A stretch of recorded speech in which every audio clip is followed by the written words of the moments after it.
Stream thinking, learning how to trust what's in your present. To get there requires practice. One sheet of paper every day. Just 10 minutes of your time. Write about whatever is moving through your presence of what is right now. Absolutely no judgment. See, stream thinking is going to sharpen your skills as a listener, as a communicator, and as an activator. Learning how to trust what is right now.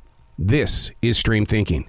Today we're reading from January 28th, 2023. And I got to be honest with you, we all do this. And so it's really worth the time to talk about it. We all take things off the counter and we always forget where we put them. I mean, it feels like such a great idea. Less clutter is a very appetizing thing for the eye. But you can't easily remember where the items were stored. The typical and the rightful places are a no-show. I mean, I get it. Food goes into the refrigerator. Workplace hairnets and COVID-19 masks, they just totally disappear. But we need them for work. Yeah, but they're gone. Where are they? And you end up turning the house upside down. We're easily convinced to return to the store to buy more. So I'm beginning to think that we aren't hoarders, but rather collectors of items that we lost along the way.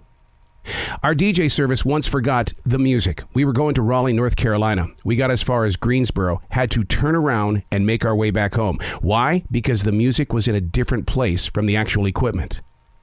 I don't write every day to remember. I write to try to figure out where I set down my keys. The imagination is so full. The heart is overflowing. Everything that we do on a daily basis is more junk that we are putting on our path.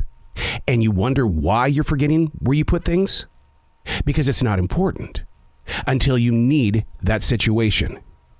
There are many times people say, you're just being an old man. You're starting to show your age because you don't remember. You don't know where this man's imagination is. It's trying to sort things out.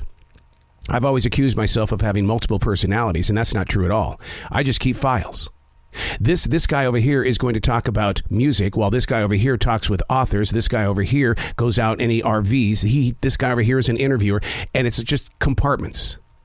And I often wonder when it comes to thinking, we get lost inside our compartments because we think we're this person when in fact today we're that person. But we don't want to be that person because that person comes with rules, and we don't like to be with rules, so therefore we're going to go to the borderline maker and create another folder. You've done it before. It happens all the time on the computer. You sit there and create all of these folders, but the thing with the computer is that we have a search engine. We can type in what we think the title was, and poof, here it comes. And then you return back to work. But we don't do that with our mental images and our experiences. There's no search engine unless you write things down. One of the things that we've turned into a brilliant habit is the way that we binge watch television. In this modern day and age, you can't just settle and watch one entire program. We have a book that's filled with all of these shows that we are presently binge watching. What are you in the mood for? We go to the book. Hey, have we watched the ending of that other one? We go to the book. That's what we need to do with our everyday life and everyday world. We need to start creating the paths. Daily writing is a good way to do it. But sometimes people don't want to daily write because they're afraid somebody's going to pick up the book and read about one of their compartments. You got to learn to trust what's around you. It's going to make a beautiful painting one day inside the souls of those that live beyond you. I'm Arrow, and that's Stream Thinking.